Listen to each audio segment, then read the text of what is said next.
Nega aynan yaxshi odamlar ko'proq aziyat chekadi?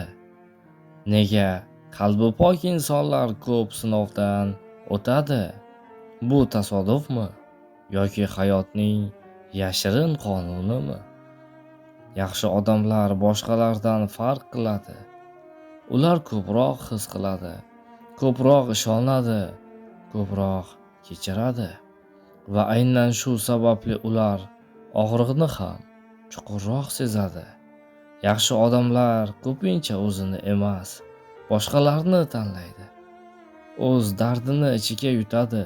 Mayli deydi, chidab turaman deydi. Ammo ichida asta-sekin sinadi. Hayot esa adolatli bo'lishni va'da qilmagan. Bu dunyoda yaxshi bo'lish har doim ham oson yo'l emas. Ba'zida bu eng og'ir yo'ldir. Lekin bir haqiqat bor, azob yaxshi odamni yo'q qilish uchun emas, uni yetuk qilish uchun keladi.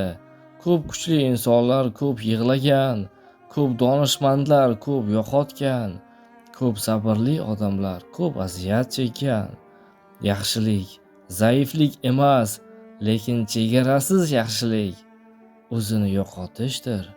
Yaxshi odam ham yo'q deyishni o'rganishi kerak. O'z qadrini bilishi kerak. Chunki sen o'zingni qadrlamasang, boshqalar ham qadrlamaydi. Yaxshi odamlar ko'p aziyat chekadi, chunki ularning yuragi tirik. Lekin agar yaxshilik donolik bilan qilinsa, azob jarohat bo'lmaydi, saboq bo'ladi. Agar sen ham yaxshi bo'lib, ko'p kuygan bo'lsang, yolg'iz emassan. Bu video seni tushungan yuraklardan biri. Like bos, fikringni yoz va shunday ma'noli videolar uchun obuna bo'l.